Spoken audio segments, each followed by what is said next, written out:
नमस्कार साथियों, मैं महेश कुमार आपका एम के क्लासेज एसटी पर स्वागत करता हूं।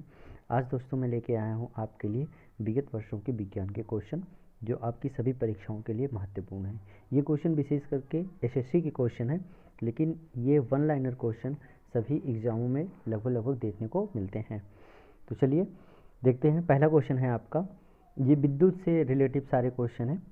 और दोस्तों आपको मैं बता देना चाहता हूँ, यदि चैनल पे पहली बार आए हो तो चैनल को सब्सक्राइब कर लीजिए। वीडियो अभी तक लाइक नहीं किए हैं तो वीडियो को जरूर लाइक कर लीजिएगा और अपने सभी साथियों में शेयर भी कर दीजिएगा। तो चलिए स्टार्ट करते हैं। पहला क्वेश्चन देखेंगे आप इसका, बिजली का बल्ब निम्नलिखित में से किससे अर्धित रेटेड होता है? तो आपका जो विकल्प ए है इसमें पहला विकल्प है कि शक्ति, बिजली और धारा, करंट, शक्ति, बिजली और वोल्टता, धारा और वोल्टता, ऊर्जा और बिजली। तो आपका जो करेक्ट आंसर है वो आपका बी राइट आंसर है। बी आपका सही आंसर है।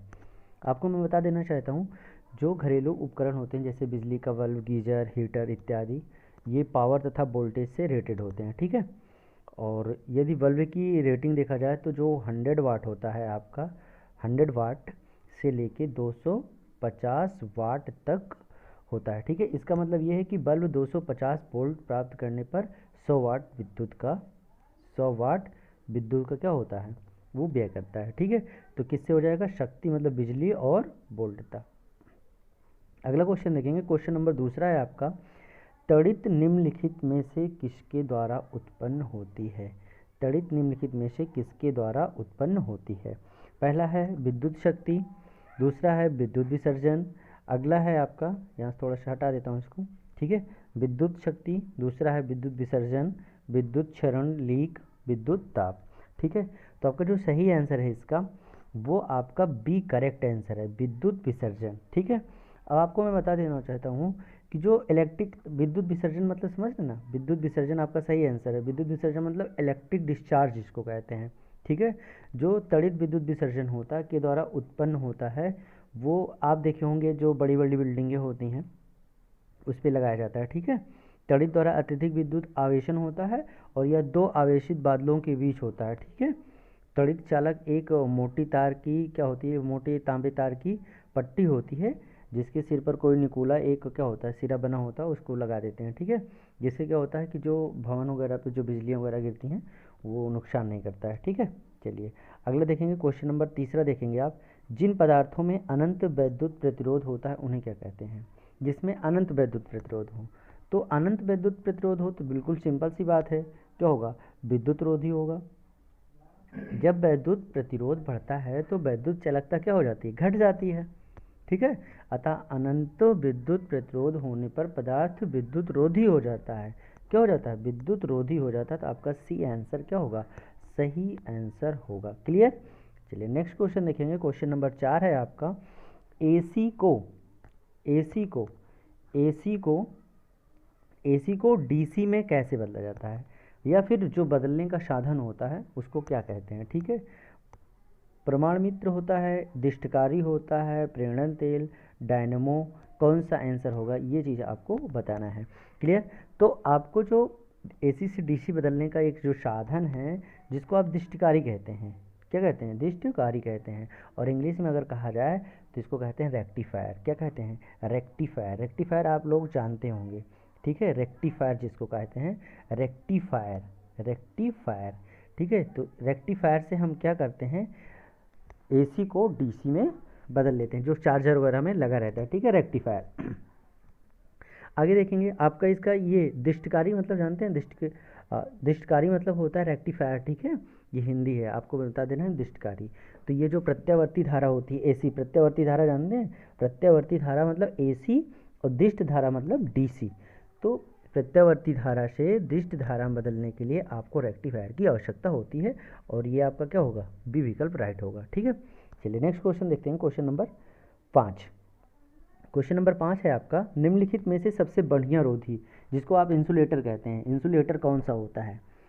तो इंसुलेटर मतलब वो होता है जिससे करंट ना लगे, ठीक है। जैसे इंसुलेटर आपके देखो खंभे वगैरह पे लगा रहता है ना, खंभे पे ऐसे ऐसे करके, एक सेकंड में बताता हूँ, खंभे पे ऐसे बना रहता है जो काला काला करके रहता है, ऐसे ऐसे इस तरह से, ऐसे इस पे तार लगाते हैं, ठीक है। तो ये इंसुलेटर होता है, ठीक है। तो इंसुलेटर जो होता है मतलब कि सबसे बढ़िया रोधी, ठीक है, कौन सा होता है, कौन सा इंसुलेटर होता है, तो किसका होता है, कांच का होता है। किसका होता है, कांच का होता है। इंसुलेटर वह पदार्थ है जिसपे विद्युत क्षेत्र का कोई प्रभाव ना पड़ता हो, ठीक है, जिससे होकर विद्युत आवेश का प्रवाह नहीं हो सकता। दिए गए विकल्प में से आपका कौन सा विकल्प सही होगा, कांच आपका राइट आंसर होगा, जो विकल्प आपका सी सही है। Clear, okay. चलिए नेक्स्ट क्वेश्चन देखेंगे, क्वेश्चन नंबर 6 देखेंगे आप। क्वेश्चन नंबर 6, बिजली के उच्च वोल्टता वाले तार पर बैठे पक्षी को विद्युत क्यों नहीं मारता है। जैसे तार वगैरह पे विद्युत क्या विद्युत के तार पे पक्षी वगैरह बैठ जाते हैं तो क्या होता है, उनको करंट नहीं लगता है। देखते होंगे चलती लाइन पे या हाई टेंशन लाइन हो या लो टेंशन लाइन हो, उस पर पक्षी वगैरह बैठ जाते हैं तो वो करंट उनको नहीं मारता है, ठीक है। तो उसमें क्या होता है, उनकी जो एक क्वालिटी होती है, क्वालिटी क्या होती है, जब पक्षी उच्च वोल्टता के तार पर बैठता है ना तो उसका संपूर्ण शरीर अत्यधिक उच्च विभव पर होता है। उसका जो बॉडी होता है पक्षी का जो बॉडी होता है वो क्या होता है, उच्च विभव, उच्च विभव, उच्च विभव, ठीक है, उच्च विभव पर होता है, ठीक है, उच्च विभव पर होता है, उच्च विभव पर होता है। लेकिन निम्न विभव की अनुपस्थिति के कारण उसके शरीर से उच्च विभव पे होता है और उसका जो, हाँ, उसका जो शरीर का विभव होता है वो निम्न होता है, अनुपस्थिति होती है, निम्न विभव की अनुपस्थिति होती है, जिसके कारण शरीर से होकर धारा प्रवाह ही नहीं करती उसके, ठीक है, उसके शरीर से धारा प्रवाह ही नहीं करती। तो आप क्या लिखेंगे कि वह विद्युत धारा के प्रवाह के लिए संवृत्त पथ नहीं बनाता है। तो सी आपका राइट आंसर होगा। Clear, okay. तो आपका क्या हो जाएगा कि वह विद्युत धारा के प्रवाह के लिए संवृत्त पथ नहीं बनाता है। सी आपका आंसर राइट होगा। चलिए नेक्स्ट क्वेश्चन देखेंगे, क्वेश्चन नंबर 7। आप सोच रहे होंगे क्वेश्चन बहुत छोटे हैं लेकिन सभी भी एग्जाम में पूछे जाते हैं। ग्रुप डी में भी ऐसे छोटे छोटे 2-4 क्वेश्चन आपको देखने को मिलेंगे, कुछ न्यूमेरिकल होंगे, कुछ ऐसे ही 2-4 वन लाइनर क्वेश्चन मिलते हैं, ठीक है, चाहे वो एसएससी के एग्जाम हो, कोई भी परीक्षा हो, उसमें साइंस के क्वेश्चन वन लाइनर 2-3 तो क्वेश्चन मिल ही जाते हैं, ठीक है। क्वेश्चन नंबर 7 देखेंगे आप। ठोस अवस्था में विद्युत धारा प्रवाहित करने वाला पदार्थ कौन सा होता है। तो ये तो आंसर सभी को पता होगा, क्या होता है, ग्रेफाइट। ग्रेफाइट जो है ठोस अवस्था में इसमें विद्युत धारा प्रवाहित की जा सकती है। Clear, okay. चलिए क्वेश्चन नंबर 7 देखेंगे आप। क्वेश्चन नंबर 7 हो गया। क्वेश्चन नंबर 8 देखेंगे। निम्न में से कौन सा विद्युत का चालक है। विद्युत का चालक, विद्युत का चालक मतलब जिसमें विद्युत क्या हो, प्रवाहित की जा सके। विद्युत का चालक मतलब जिसके द्वारा विद्युत चल सके, ठीक है। तो क्या होगा भाई, जिसमें विद्युत का चालक हो। शुद्ध जल विद्युत का चालक होता है। शुद्ध जल जो होता है वो विद्युत का क्या होता है, चालक होता है। और जबकि लवणीय जल जो होता है जो लवणीय जल होता है, ये जो होता है सी, ये क्या होता है, ये सुचालक होता है।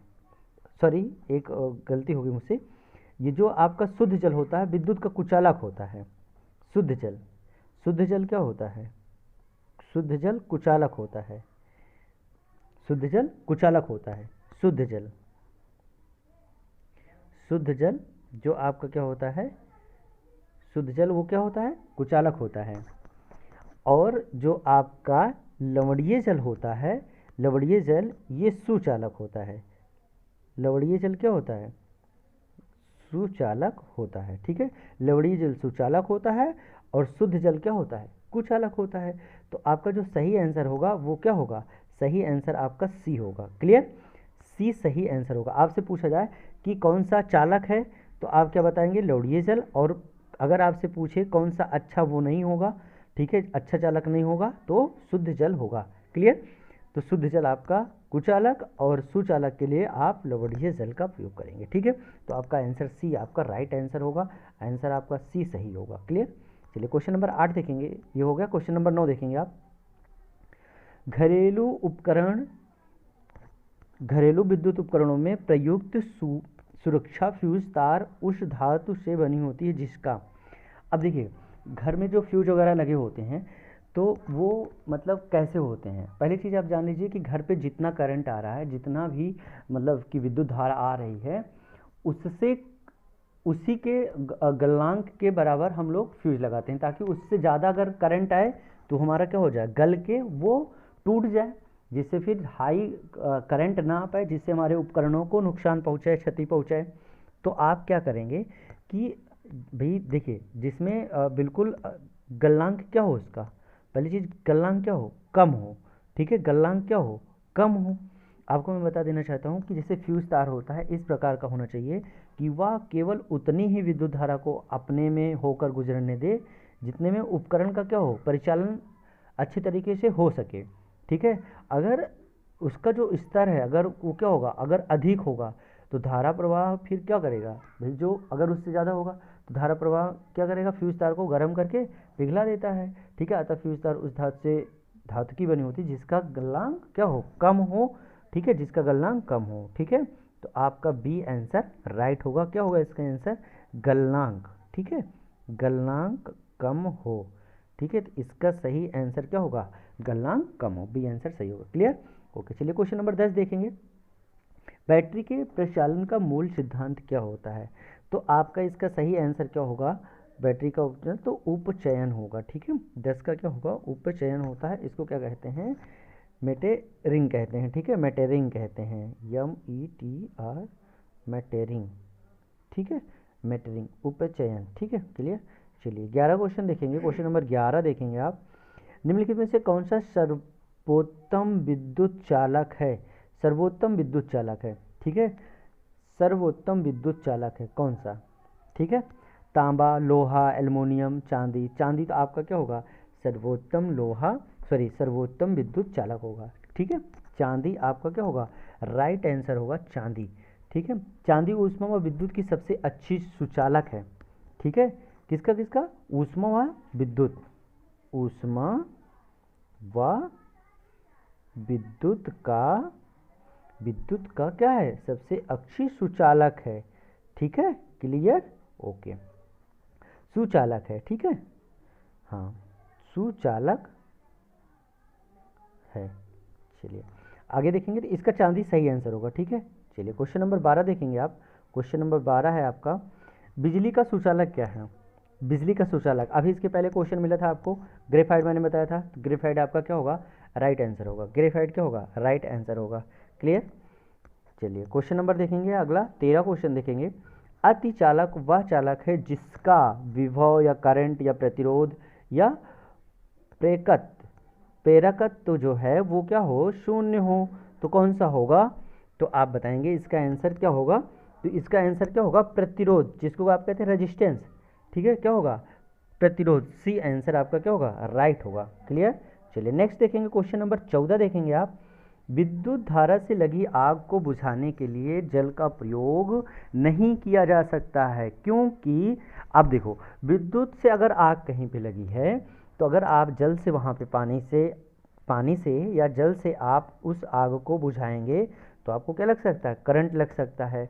तो करंट लगने का मतलब ये हुआ, इसका मतलब कि आपकी क्या होगी, करंट से प्राण आपके निकल जाएंगे, डेथ हो जाएगी करंट से। इसलिए हम जल का वहाँ पे यूज नहीं करते हैं। तो इसको जो है फिजिक्स में, जो अब हम विद्युत को पानी से जब बुझाते हैं तो इसको इंग्लिश में कहा जाता है आपका इलेक्ट्रोक्यूशन। ठीक है, जो आपका ए विकल्प है, इलेक्ट्रोक्यूशन।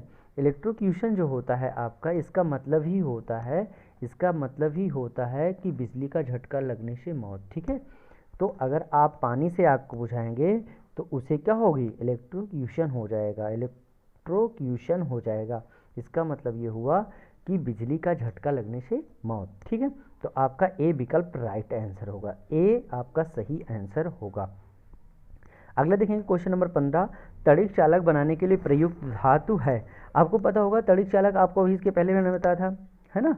तो आपका सही आंसर क्या होगा, इसका कॉपर होगा। क्लियर, क्या होगा आपका, कॉपर। तड़िक चालक एक विद्युत की चालक क्षण होती है।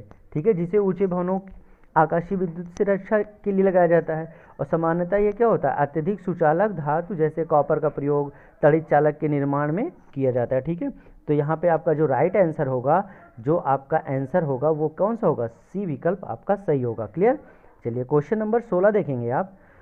निम्न में से कौन सा CRT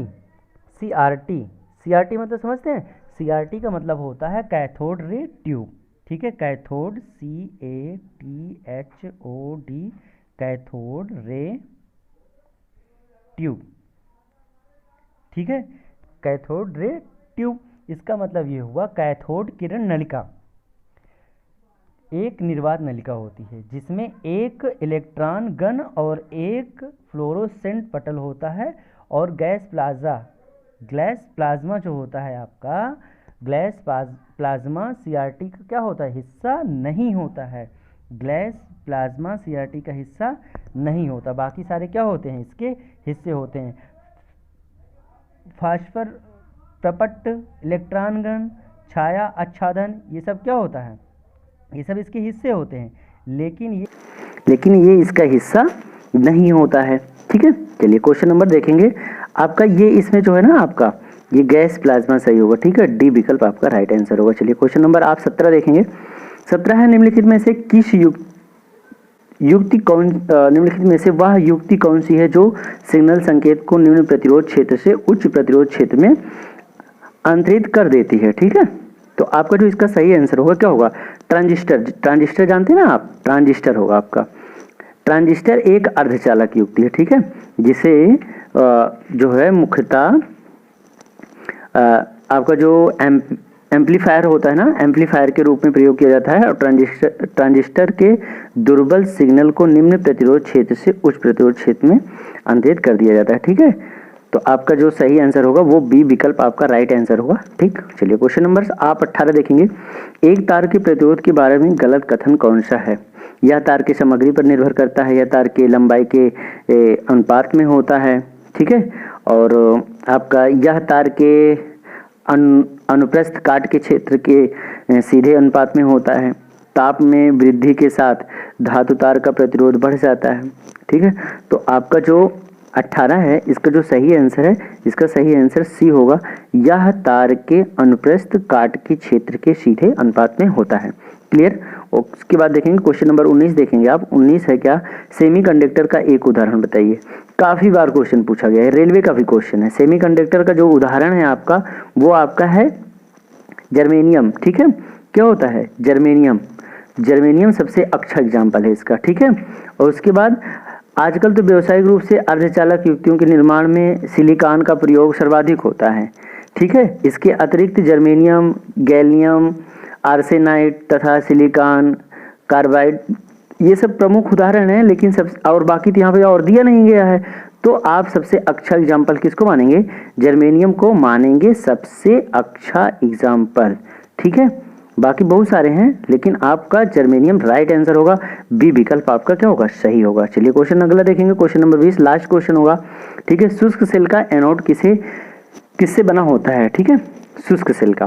शुष्क सेल का जो एनोड होता है वो किससे बना होता है, ठीक है। शुष्क सेल तो आप जानते ही ना, शुष्क सेल का एनोड किससे बना होता है। शुष्क सेल एक जो है उसका जो होता है एनोड, वो किससे बना होता है, जस्ता या जिंक से। क्लियर। तो इस तरह से आपके ये 20 क्वेश्चन थे, ठीक है, और ये सारे क्वेश्चन एग्जाम में पूछे गए हैं, और ऐसे ही क्वेश्चन बहुत सारे एग्जामों में पूछे जाते रहते हैं। जैसे आपका UPSSC हो गया, ठीक है, और आपका हो गया UPP का एग्जाम हो गया, GK में भी पूछ सकता है क्वेश्चन, ठीक है। और ये भी आप जान लो कि जो रेलवे का एग्जाम है, ठीक है, रेलवे के एग्जाम में 1 लाइनर क्वेश्चन में ऐसे ही क्वेश्चन पूछे जाते हैं। तो आपके लिए क्वेश्चन बहुत ज़्यादा इंपॉर्टेंट है, आप इन क्वेश्चनों को जरूर देखिए। और वीडियो कैसे लगी ये आप मुझे कमेंट में बताइएगा। और चैनल पे अभी तक जो है चैनल को सब्सक्राइब नहीं किए हैं तो चैनल को जरूर सब्सक्राइब कर लीजिएगा, और अपने सभी साथियों में भी शेयर कर दीजिएगा। तो चलिए आज मैं इतना ही रखता हूँ, ठीक है। इसका जो राइट आंसर होगा, इसका राइट आंसर जो होगा जस्ता और ये जिंक, ठीक है, ये वाला राइट होगा आपका, ठीक है, ये वाला आपका राइट आंसर होगा। क्लियर। तो आपका ये जस्ता और ये जिंक जो है राइट आंसर होगा, सी विकल्प आपका राइट आंसर है। तो आज मैं इस वीडियो को इतना ही रखते हैं, ठीक है। आपके लिए मैं अगले टाइम पे 21 नंबर क्वेश्चन से लेके आऊँगा, ठीक है। तो अगली सीरीज होगी आपका चौथी, ठीक है। तो आज इतना ही रखते हैं। जय हिंद, जय भारत।